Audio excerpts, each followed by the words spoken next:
veces en ciertos contextos, la ciencia se convierte en una profesión de alto riesgo.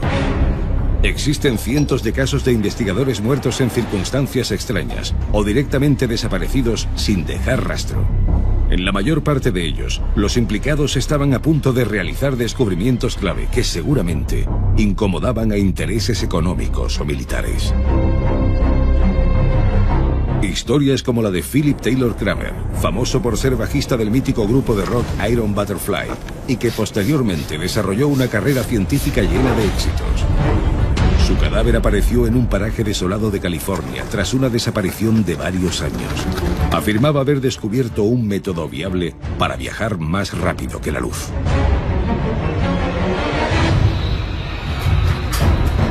Estos fallecimientos se dan por oleadas o epidemias, algo sumamente sospechoso. Ocurrió a mediados de 2001 con las muertes de una serie de científicos relacionados con la bioingeniería y el armamento biológico. Entre ellos, destaca lo ocurrido al Dr. Seth Van Engein, experto en enfermedades animales, que investigaba cómo éstas se transmitían al hombre. Fue encontrado ahogado en su propio laboratorio, a causa de un fallo de la conducción de aire.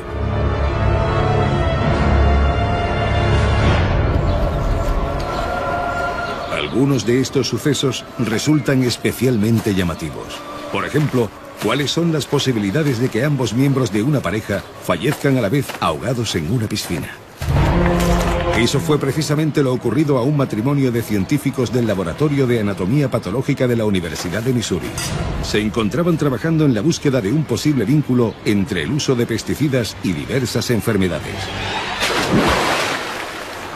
Oficialmente, un desafortunado accidente terminó para siempre con esta investigación. Son apenas 3 ejemplos de cientos de casos imposibles de aclarar. Historias de científicos que, sin saberlo, se embarcaron en investigaciones que estaban a punto de costarles la vida. ¿Existe una mano negra que quiere frenar el avance de la ciencia?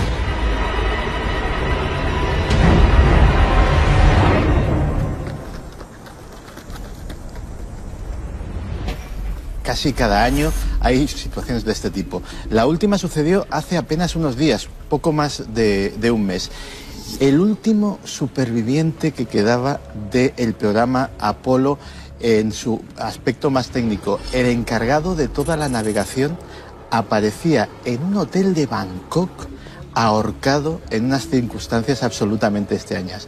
Los más suspicaces dicen que cuando la gente alcanza cierta edad, este hombre ya tenía 76 años, a lo mejor cuando ve cercano su fin, pues decide contar todo lo que sabe. Ha sucedido con famosos espías, ha sucedido con políticos que han dejado memorias muy polémicas, y hay quien ha visto en esta muerte pues a lo mejor un intento de silenciar a una persona que estaba a punto de contar algo sobre un programa espacial, el Apolo, el programa que nos llevó a la Luna, que ha tenido mucha controversia, que ha tenido mucha conspiranoia a su alrededor y que, bueno, todavía no se ha dicho absolutamente todo sobre él. Hemos titulado a este dossier, que creo que les puede interesar, Científicos desaparecidos, pero de alguna forma sabían demasiado. Podía ser otro buen título para este sector del programa, porque da la impresión de que en muchos de estos casos ocurre algo. Habían llegado a una revelación importante, habían gritado casi el eureka, estaban trabajando en los límites de algo esencial, importante, innovador, o que terminaba con la supremacía de otras tecnologías. Claro, hay casos, Santi, tú me dices que son imposibles de creer a pesar de su rotunda realidad. Pues sí, lo esbozábamos en la pieza que han visto los espectadores, pero yo creo que el caso más impresionante es el de Philip Taylor Kramer. Un genio con letras mayúsculas, una de esas personalidades renacentistas. Él se hizo famoso como músico en el grupo Iron Butterfly, que tuvo un gran éxito en la década de los 70, pero cuando terminó esa carrera musical se convirtió en uno de los ingenieros aeroespaciales más talentosos de la historia. Suyo es el mérito del sistema de guía de los misiles MX, que eran la columna vertebral del sistema de defensa norteamericano en la época de Ronald Reagan, por ejemplo. Las redes de fibra óptica de las que disfrutamos actualmente, buena parte de su codificación y de cómo se transmite esa información a través de ellas, se lo debemos al trabajo de Philip Kramer. los CDs que metemos en nuestros ordenadores, en nuestras consolas de videojuegos, también fueron desarrollados sus sistemas de codificación en buena medida basándose en el trabajo de Kramer. Pues este hombre, en 1995, ya había alcanzado todas las cotas profesionales que podía alcanzar, era un hombre todavía joven, se decidió a dedicarse a la física más especulativa, la física teórica. Él tenía un sueño que era demostrar una intuición que tenía, que era que Einstein se equivocaba en algo, que la teoría de la relatividad no podía ser 100% cierta. Y un día dijo ese eureka que tú acabas de mencionar. Un día comunicó a sus familiares, comunicó a sus conocidos que lo había encontrado, que había encontrado un sistema de transmitir información e incluso materia más rápido que la velocidad de la luz. Hay quien dice que podía haber encontrado la clave de algo de lo que se habla actualmente mucho, los ordenadores cuánticos. Pues bien, automáticamente se puso en marcha para encontrar financiación para su proyecto. Y en febrero de 1995, lo último que se sabe de él es que se iba a encontrar en el aeropuerto de Los Ángeles con un misterioso inversor, con un misterioso financiero que iba a proporcionarle el dinero para poner en marcha su proyecto. Nunca se le volvió a ver, al menos con vida. A raíz de eso, empezaron una serie de llamadas telefónicas misteriosas a sus conocidos, a las autoridades, llamadas en las que hablaba de ellos, llamadas en las que decía, me han encontrado, parecía que se había vuelto Ese término loco. aparecía constantemente, ellos. Siempre eran ellos me persiguen, ellos me han encontrado, ellos están al otro lado. Esa era una de las llamadas. Y la siguiente escena es la que hemos visto. Y la siguiente escena es la que hemos visto. En 1999, un excursionista lo termina encontrando en un paraje desolado de California.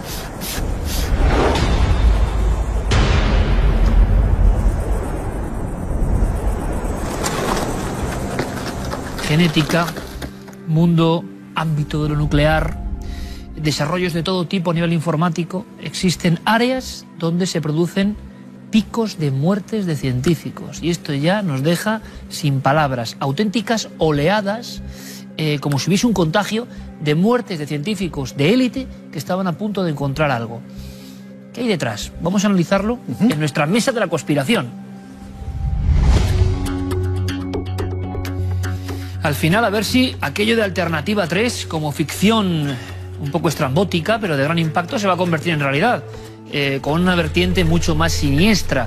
Claro, la gran pregunta, la lógica pregunta es, ¿esto es casualidad? ¿Todos los gremios tienen personas que mueren, que se accidentan, que aparecen en extrañas circunstancias? ¿O no? ¿O eso de ellos operando ahí en la sombra es algo más que pura conspiración y ficción? Enrique Vicente, maestro, buenas noches. Muy buenas noches. Tú decías lo siguiente, o más bien nos escribías lo siguiente: ser microbiólogo y sobre todo experto en armas biológicas resulta sumamente peligroso. Hoy, ¿por qué? Bueno, lo ha sido sobre todo en algunos momentos del pasado. Hombre, porque han muerto en serie. Y no se puede hablar de la casualidad, de la coincidencia, del azar. ¿Tú descartas ya eso? Hombre, absolutamente. Mira, cuando consideramos que en solo 3 meses, desde el 12 de noviembre hasta el 11 de febrero del año 2001 al año 2002, murieron en 3 meses 7 de los más prominentes microbiólogos reconocidos internacionalmente, y murieron la mayoría de forma accidental, es decir, por muertes provocadas. Se les encontró flotando en el agua a mucha distancia donde estaba un coche alquilado. Habían sido víctimas estos y otros, porque en total, en un periodo muy breve, hubo 14 microbiólogos muertos. Y en un periodo un poco más amplio, que no sobrepasó el año, hubo 19 microbiólogos. ¿Qué significa esto, Enrique? ¿Qué hay de fondo? Significa que algo o alguien está provocando sus muertes, porque son asaltados, tiroteados, apuñalados, tienen accidentes de coche, son atropellados, mueren colectivamente en vuelos. O sea, hay 2 aviones que en el plazo de un mes, estando repletos, es decir, cada uno llevaba a varios de estos científicos, sufren extraños accidentes. ¿Y hay algún patrón que una las investigaciones de estos microbiólogos? ¿Estaban cerca de hallar algo importante? El denominador común es que son expertos en armas biológicas, y lo que es más inquietante, que muchos de ellos estaban trabajando en vacunas, por ejemplo, para evitar el contagio de esos virus, y algunos otros estaban trabajando en un sistema de selección genética, digamos, para que ciertos virus utilizados como armas biológicas afectaran solo a determinado tipo de población, determinadas razas, o por el contrario, pudieran hacerse un antídoto para que alguna gente quedara a salvo. O sea que estaban al límite de hallazgos importantísimos. Y de consecuencias apocalípticas si eso se lleva adelante. Vamos a ahondar en eso, Enrique. Presentamos a nuestro amigo, experto en estos temas, escritor Frank Rubio, su última obra, Donde yace Vishnu. Aquí la mostramos, aunque esto que va a contar ahora no tiene nada que ver. Frank dice que desde la Guerra Fría hasta prácticamente esta guerra global contra el terrorismo, están ocurriendo cosas puntuales que van también más allá quizá de la casualidad. O sea que esto hay que remontarse más en el tiempo. Esto no es ni siquiera desde el 11 de septiembre del 2001, donde muchos conspiranoicos ponen el sello de inicio, ¿no?, de estas plagas extrañas de muertes de científicos. Frank, bienvenido, buenas noches. Buenas noches, Iker. Bueno, a mí ya casi me da miedo ver esos dosieres que tienes ahí, sinceramente, ¿eh? O sea, ¿qué puede tener? Seguramente esta noche no descubriremos ni un mínimo porcentaje, pero ya eso, ¿qué opinas? Bueno, opino, comentando un poco al hilo de lo que dice Enrique sobre el tema de los microbiólogos, es un tema muy interesante porque en el 4 de octubre del año 2001, un avión ruso de las líneas aéreas siberianas que iba de Tel Aviv a Novosibirsk es derribado por un misil, supuestamente por un misil ucraniano. En ese avión viajaban 5 microbiólogos israelíes. Poco tiempo después hubo otro avión que se estrelló. Menos de un mes después. Menos de un mes después. Se estrelló con otros 3 microbiólogos y habían sido en ese caso rusos y habían sido asesinados un par de hematólogos israelíes ya en atentados. Se llegó a decir por algún tipo de fuente que era una especie de aviso del gobierno de los Estados Unidos al gobierno de Israel. Había una grave tensión antes del 11S, esto como podéis ver ocurre después, entre el gobierno norteamericano y el gobierno israelí. Y se llegó a decir por algún medio israelí que había sido una llamada de aviso a Sharon. Como sabréis, poco después Sharon sigue durmiendo en un sueño en coma. Has hablado muy bien del tema de las armas étnicas que se fueron desarrolladas en Sudáfrica, también se supone que en Israel. Y hay una noticia del 2003 de un científico norcoreano, el doctor Ri Chae-woo, que desaparece y se supone que es secuestrado o se entrega a los occidentales en una ciudad china que había desarrollado armas biológicas que solo afectaban a gente de la raza blanca, es decir, una especie de Fu Manchu.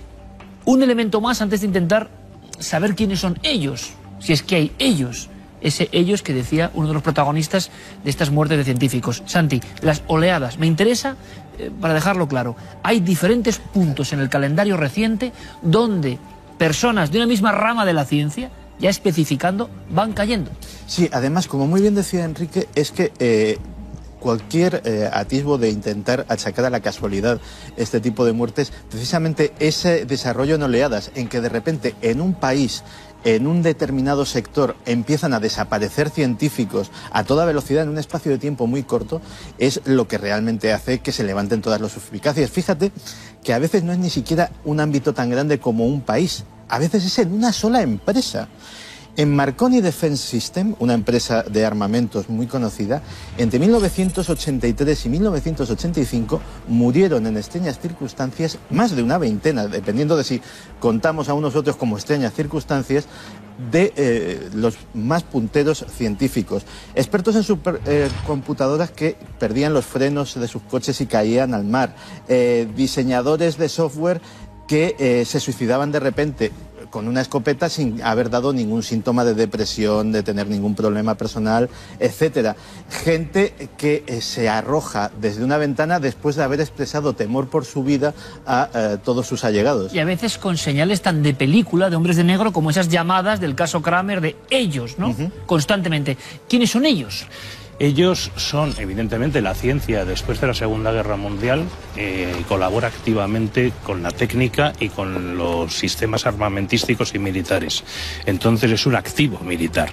Dado que la guerra es la política, la continuación de la política por otros medios, evidentemente durante la Guerra Fría y en el marco del conflicto de Oriente Medio y en el marco de la guerra contra el terror y en el marco de otros conflictos regionales se producen las mismas necesidades por parte de las naciones y de los grupos de neutralizar, eliminar a los factores básicos del desarrollo del adversario. En Irak, por ejemplo, desde el año 2003 han muerto centenares de científicos e ingenieros vinculados normalmente a temas nucleares, aunque hay también biólogos. Centenares. Centenares. Se llega a decir por Al Jazeera 500 personas entre el 2003 y el 2006. En otras noticias del 2004 eran 300 personas. Y entonces esto está realizado teóricamente, según fuentes procedentes del mundo árabe, está realizado por el Mossad con la autorización y la participación del ejército norteamericano, que es el que ocupa Irak desde el año 2003. Entonces habría, Enrique, Frank, hombres de negro, ellos, imagino que también de diferentes nacionalidades. Habría escuadras encargadas de hacer esto, no solo en un país, me imagino. Evidentemente, yo no creo que exista una sola organización que esté persiguiendo. Creo que la mayor parte de estos casos, la mayor parte, no quiero decir que no haya algún caso concreto.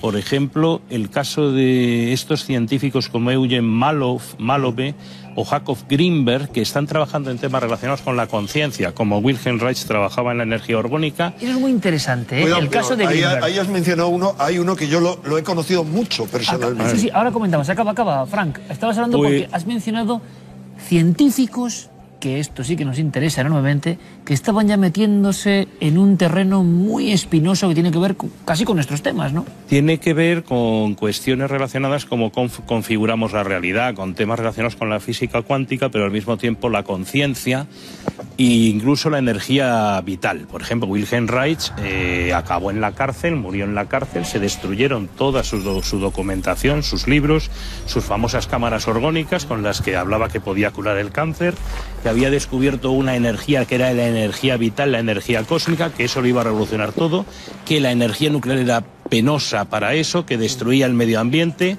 que podía incluso provocar la lluvia. Una cosa, Enrique, que a mí esto me interesa mucho, hace mucho tiempo además. Yo lo conocí en los estudios de Greenberg, otro científico y persona maravillosa, a la que yo he tratado mucho.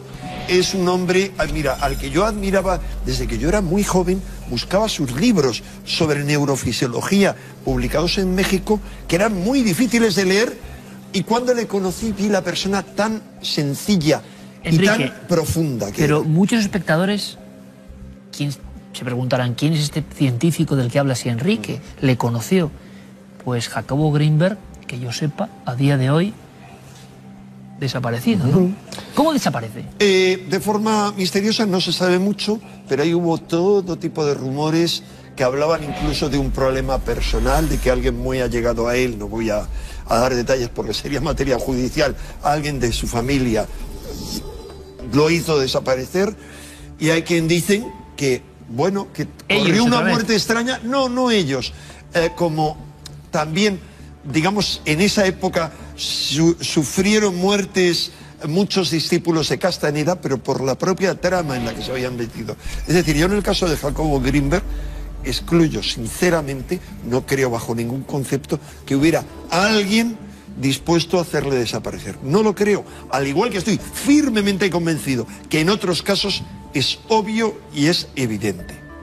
Yo creo, sin embargo, que en el caso de Jacobo Greenberg y su teoría sobre la dermoóptica, es decir, la posibilidad de que la comunicación a través del tacto fuera el más primigenio de los sentidos, y sus experimentos con niños mexicanos para probar la telepatía, y la otra teoría sobre la matriz holográfica... La teoría sintérgica es lo más importante. Todo eso tiene unos usos militares y de control mental básicos. Yo creo que este hombre sí pudo ser secuestrado y estar siendo utilizado por algún tipo de proyecto. Aquí sí que puede haber, pero es una conjetura literaria, Enrique. No, y una conjetura admisible porque era un genio. Exacto. La idea, empezábamos por algo con la alternativa 3, de ficción, de que ciertos poderes se aprovechan de auténticos genios, los secuestran o los quitan de circulación para que trabajen para sus intereses. Con casos como estos no parece tanta ficción, ¿no? No, o sea, es que es de pura lógica. Vamos a ver. no es algo tan inimaginable, es algo perfectamente concebible. De tantas muertes que hemos conocido, en muchas de ellas parece que lo que se intentaba evitar era o que prosiguieran adelante con sus investigaciones, que curiosamente iban dirigidas a conseguir vacunas. Eso es tremendo. Es decir, antídotos. En otras ocasiones, porque sabían demasiado. Ha mencionado con mucha certeza Santiago Camacho que hay ciertas empresas que varios están relacionados con ellas. Claro, aquí la pregunta, la cuestión es que quien no ha sido prudente, quien ha hecho público quizá destiempo su descubrimiento, es quien ha corrido con las consecuencias de estos paseos o desapariciones, ¿no? Sí, además empieza a darse un fenómeno nuevo, porque hasta ahora hemos estado hablando de desapariciones o de muertes que, tirando un poquito del hilo, al final pueden llegar a servicios de inteligencia, agencias de espionaje, a gobiernos. Pero en este siglo XXI estamos viendo el fenómeno de cómo los estados cada vez van perdiendo poder y lo van ganando las corporaciones. Y empieza a haber casos de científicos muertos en extrañas circunstancias. ¿Por qué? Por molestar a corporaciones. Por poner un caso, un médico rural de Indiana, Tom Anderson, que empezó a investigar sobre una pequeña epidemia que se había desarrollado en su comunidad de la conocida como bacteria devoradora de carne, que es una enfermedad que está en progresión, que da 18.000 muertos al año en Estados Unidos, que no es poca cosa. Has dicho bacteria devoradora de carne en Estados Unidos. Y es realmente un problema médico importante, y es además muy desagradable sus efectos. Empieza como un sarpullido, pero luego evidentemente el nombre dice todo de cómo progresa la enfermedad. Y este hombre llegó a la conclusión de que la industria cárnica estadounidense podía tener mucho que ver con la difusión de esta bacteria devoradora de carne, valga la ironía. Y incluso convocó una rueda de prensa, convocó a varios medios importantes para dar a conocer el fruto de sus investigaciones. El día anterior a la rueda de prensa tuvo un desafortunado ataque cardíaco que le impidió dar a los periodistas esas revelaciones, y es fruto de esas investigaciones de las que luego nunca se volvió a saber nada. Y en ese, como en otros casos, los que le conocían de cerca e incluso sus médicos han certificado otros casos de ataques cardíacos, que el corazón de esas personas, de esos científicos, marchaba bien, hasta que hicieron algo indebido. Me estoy acordando ahora mismo, y se va a hacer una película, esto es un nexo con la actualidad. Hemos hablado en ocasiones de otro científico, profesor de Harvard, John Mack, que se mete en la historia de los encuentros con visitantes de dormitorio, con figuras extrañas, con eso que nos cuentan ustedes en Gabinete de Expertos, o que hemos contado ahí arriba, o que hemos recreado en los casos límite, casi las últimas compuertas de la ufología, es decir, puro misterio. Un profesor de Harvard se mete en eso, investiga, saca libros, dice, ojo, todo esto que ustedes decían que era ficción, resulta que yo creo que es verdad. Y yendo a dar una conferencia, en un paso de cebra, un conductor borracho lo quita de en medio y se acabó el doctor John Mack. Ahora van a hacer una película de cine, porque la historia es de cine, sobre él. Pero todo esto, toda esta amalgama, ¿podrá encajar de alguna forma? Por cierto, ¿qué consejo podríamos dar a nuestros amigos científicos, y más los que están en vanguardia, ¿no? Si escuchan este programa, a uno le van a dejar, no sé, el cuerpo un poco frío, ¿no? Pero ¿cómo ser prudente y no acabar ante los silenciadores? Muy breve, por favor, ¿tenéis algún consejo? No emigrando y viviendo en este país, donde a fin de cuentas, como hay tan pocos medios para la investigación científica, no se corre peligro. Frank, un consejo. Que se dediquen a la literatura o al arte. ¿Santi? Pues no investigando en nada que o pueda perjudicar a los intereses de un gran poder, o que pueda incluso beneficiarlos. Fíjate, Pues lo tienes muy difícil. Claro, te quería rematar una cosa. Hablabas antes de los hombres de negro. ¿Te acuerdas que en la película tenían un aparatito que te borraba la memoria? Sí. Pues bien, te cito el caso de 2003 de Sergei Voidinich. Era un científico ruso que había desarrollado un sistema para fabricar esmeraldas artificiales perfectas. Imagínate la repercusión económica que tendría eso. Desapareció y volvió a aparecer 6 meses después. su memoria había sido borrada por completo en un caso de amnesia como no se había visto nunca en la historia médica, es decir, no sabía hablar, no sabía, era la memoria borrada desde cero. Quién sabe si los hombres de negro le aplicaron el aparatito. Unos hombres de negro que eran discípulos de Rodríguez Delgado, porque ya se sabe que en los años 70 ya se estaban aplicando esos procedimientos a gente que había trabajado para servicios de inteligencia militares. El borrar la memoria del periodo en el que no era interesante que recordaran. Estoy recordando ahora uno de los programas más tenebrosos, aquellas operaciones Dr. Egas Moniz, ¿no? De arrancar partes de cerebro y hacerlo indoloramente. Y aquellas lobotomías por el ojo. Y se quedaba alguien a veces sin memoria, ¿no? Es más fácil. ¿Saben lo que pasa con la mesa de conspiración? Que yo no sé. De ustedes depende. Mire, pongo ahí incluso las vías de contacto, porque quizá los espectadores estén demasiado aterrados ante lo que se cuenta y quieran proponer temas o quieran que no se hable de esto, ¿no? Que se censure directamente la mesa de conspiración.